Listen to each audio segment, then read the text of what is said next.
Hello, good evening, good afternoon, good morning, and welcome. It's Nurse Richard, the Wax Wizard. Thank you for joining me. Now, there's two ears in this. I'm going to tell you about them briefly, and then I'm not going to talk about them because I've got something else that I want to talk to you about. No, that'll come as no surprise to a lot of you who watch these videos. He's rambling on about other stuff, but it's quite important, this, and quite personal to me as well. So, and I felt like it's right to share it with you.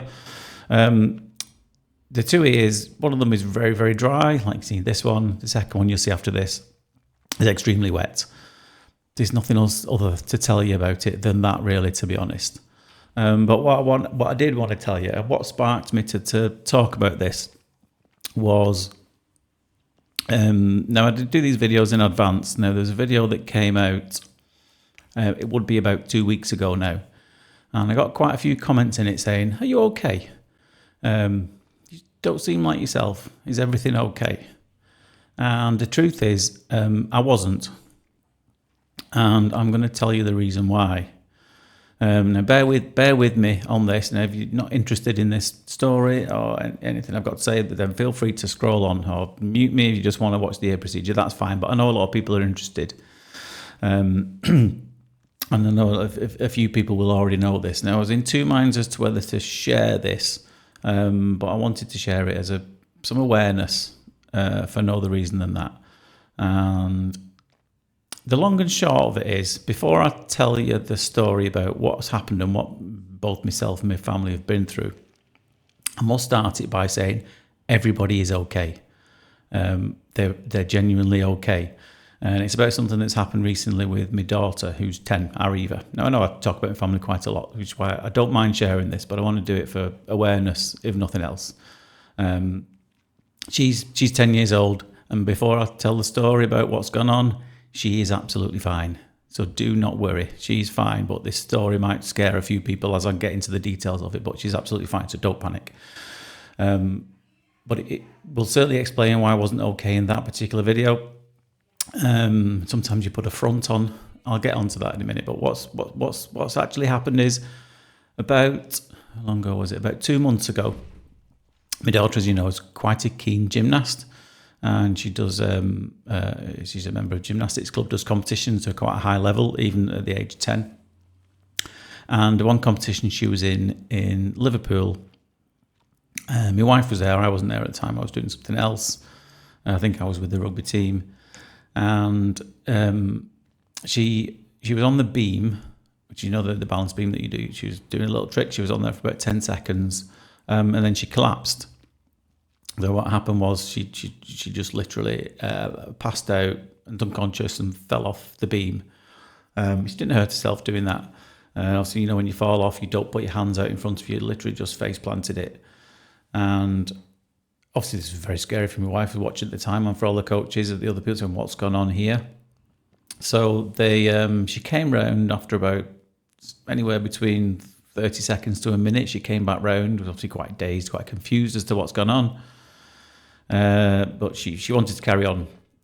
Her first thought was, I'm fuming that they're not letting me carry on with the competition. She obviously couldn't carry on anymore, and she's very competitive, like I am. So she was annoyed about that, because she was fine.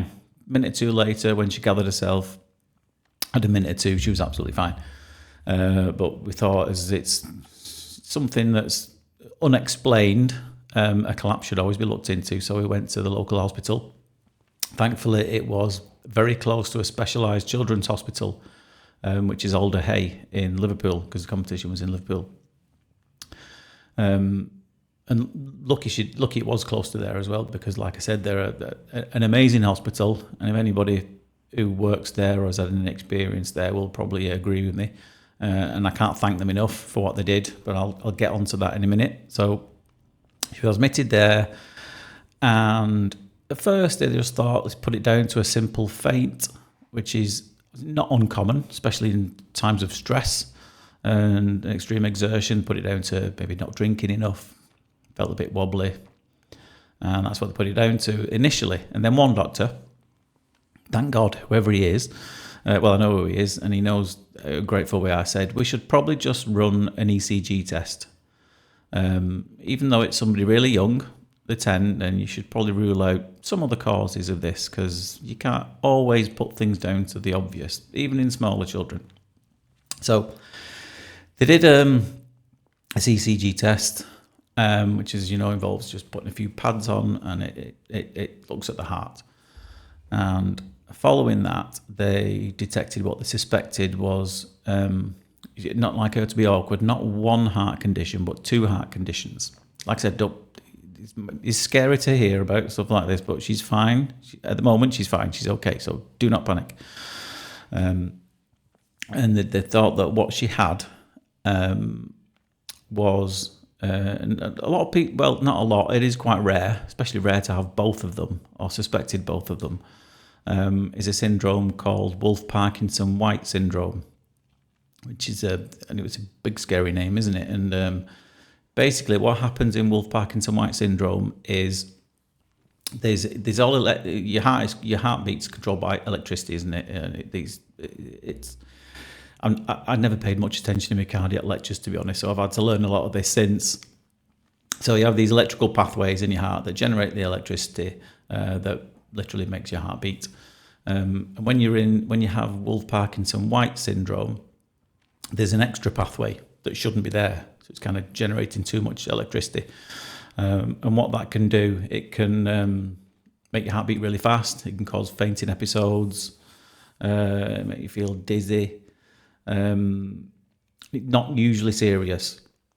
It's not usually serious, thankfully, but obviously it can be quite life affecting. If that's some people, they only might have a couple of episodes a year where they collapse. Some people might have 2-3 a day. Some people it might not even happen to them.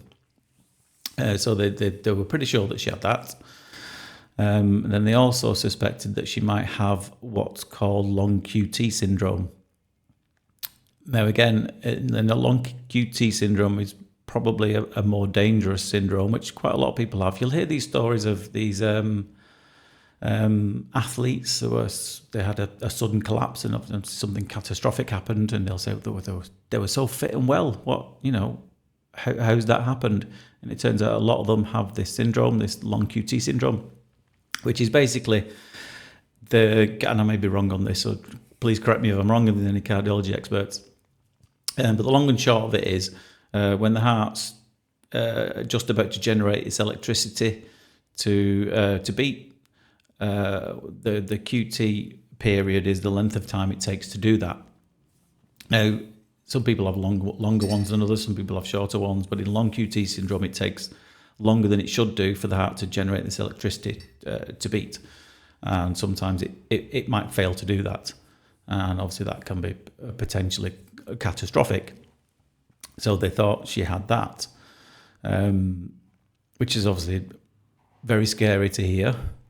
But anyway, they said that they couldn't treat either of the conditions because they're kind of rare to find them together, and they kind of contradicted each other in terms of the treatment. But keep a close eye, and we'll get her in for a procedure to investigate and do some surgery at a later date, which she's had. She had that about a week ago now. But while she was at home, obviously we were all very stressed out on tenterhooks, just making sure she was okay and making sure, should anything happen, everybody should know what to do about it. Anyway, she had a further collapse at school. She basically felt a bit dizzy and just sat herself down because she felt dizzy. And the next thing she remembers, she was up and there was people surrounding her in the playground. She basically sat down. She was found with her head between her legs. She'd obviously collapsed again, passed out.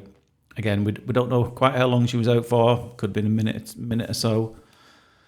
But she came around. Obviously, we got the call straight away from the school because they knew that there were these things that they need to keep a close eye on. Obviously, they called the ambulance. I got there before the ambulance, so we took her straight back to the same hospital in Liverpool because that's who knew her, and she was already under them and they knew her story.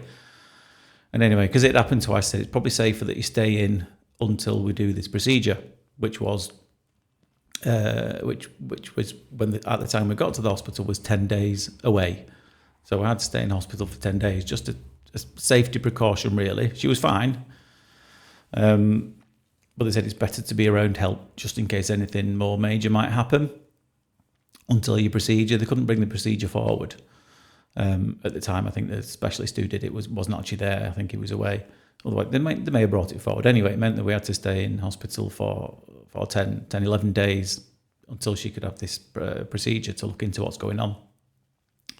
And that was tough. I was still trying to work one day, then not work the next day, work one day, then not work the next day. And we were sleeping over at hospital, me and my wife taking it in turn. So we didn't see each other. We were just literally passing ships in the night. And it was tough. Not going to lie, it was very tough to keep everything going, because life has to go on, doesn't it? So what happened, and then at the 10th, 11th day, she had this procedure which was planned, which was called a catheter ablation. Cardiac catheter basically is they'll put a wire, tube, cameras, etc. Through the artery in your groin, and they feed that up. This is all done under X-ray, under a scan, so you can see where everything's going, obviously, and that goes all the way up to your heart, so you can physically look inside to find out what's going on. Can we confirm any of these? Can we confirm one condition? Can we fix another condition? Because in these conditions, especially the Wolff-Parkinson-White syndrome, they can fix this extra electrical pathway while they're in there. If they can see it and they find out where it's coming from, they can, cauterize it, zap it, whatever they do with it. But anyway, when they went in there, it turns out that the extra electrical pathway she's got in there was sitting on top of a healthy pathway. If you imagine them as, like, they describe them as wires. So the extra pathway that you're not supposed to have was sitting on top of a healthy one. And so it's too risky to zap that one, because you might damage the one that's healthy, and that can cause bigger problems in the future. Need pacemakers, etc., etc. That's not something you want for a 10-year-old, obviously. So they didn't do that, and they had a more thorough look into this long QT syndrome, which again can be way more serious. If anyone knows the story, what happened to the Danish footballer Christian Eriksen, plays for Manchester United now, I think he had that as well. He suddenly collapsed in a big tournament, and that was what he had. A lot of people have these when you have these sudden collapses. Now, they said they didn't diagnose her with that formally. They said she's on the longer spectrum of what you would consider as normal for a gap, for the heart to recharge and go again, but not long enough that it was considered to be that syndrome, which was really good news, because that means it was, he said, his words were, yes, it's longer than it should be, but we don't think it's dangerous. And that's obviously the word that we heard, is not dangerous. But the other condition, they did confirm, but they said they couldn't do anything about it. So it's just a case of managing that. Whether that means she has to be careful with exercise in the future, again, we're in that, I don't know yet. She's having some more tests to do, like a treadmill test, to see how your heart reacts under stress. Because obviously she loves the gymnastics and wants to get back to it as soon as possible. And hopefully I'm aware the procedure's finished here, but I've not finished telling my story yet. So she's hoping she can get back to that as soon as she can. Even if it means we've got to take extra precautions, because there are things you can do if you start to feel these episodes coming on. Believe it or not, one of them is the Valsalva manoeuvre, which is pinch your nose, blow, pop your ears. I don't know how that works, but apparently it does. You can also blow into a syringe, which is what she's doing. But what they also did when they're in there, they put an implant in. This is called an implantable loop recorder. It's like the size of a little pellet or a bullet, so to speak, I refer to it as. And that's implanted under a skin there, and that constantly monitors a heart with it's like an implantable ECG device. And believe it or not, it's fascinating. The things they can do these days is amazing. So it's connected via Bluetooth. She's connected via Bluetooth to her phone, which has to be on her at all times. And then if there's an issue, that will send an alert, not just to her phone. It will send an alert to the hospital, and the hospital will get in touch. Say it's doing something weird. Please check she's okay.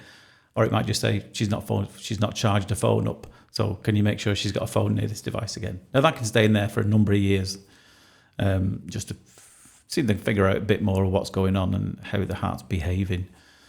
And it's been difficult. I'm not going to lie. So in answer to someone's questions when they asked in that video, am I okay? The answer was no, I wasn't okay. And do you know what? It's okay to not be okay. It's better to talk about these things with whoever. Obviously, we talked about it with the family and friends a lot. My wife and I obviously speak to each other all the time about how we're feeling. And I suppose if I can tell you anything about all of this and what we've been through is, firstly, if you have any symptoms such as being dizzy or passing out unexplained, make sure you get it checked out, because these syndromes are one of the leading causes of deaths, certainly in young people. So if you got any young kids and they're just feeling a bit faint, feeling a bit dizzy, and there's no obvious reason for it, please get it checked out, get it looked into. Because a lot of people have these rare anomalies in there that are not picked up, because it's not thought to look into the heart often for young people. So it's always a good idea to check that everything is okay. And secondly, what I want to tell you is just talk to each other. If you're not feeling okay, and that's fine, then just tell someone that you're not okay, and just be kind to everybody, because you don't quite know what everybody is going through. Everyone's got something going on at any one time, and you don't always know what that is. So just be kind to everybody. I know a lot of you are, but some might not be. But please just be kind to someone, because they might have something going on. Anyway, like I said, it wasn't all about the ears. That I just wanted to share a story to say, yeah, I've not been feeling great, and here's why. But I'm still going to carry on doing these, because it helps me, to try and get back to normal, because I am getting back to normal. And she's fine now. She's just a bit frustrated that she can't go back to school yet. Hopefully she's back soon. And like I said, what she's got is not considered dangerous. It's just something to keep an eye on, to make sure it doesn't become that way in the future. And anyone else who has those conditions, then you'll obviously know. Anyway, no daft sound effects today. I hope I didn't bore you too much, but I did think it was important to share all that with you, because it helps me to talk about it. But thanks for listening. Anyway, like I said, if you're having any trouble yourself, just get it checked out. And if you're not feeling okay, tell somebody. Okay? But for now, take care of yourself, and I'll see you soon. Thanks a lot. Bye-bye.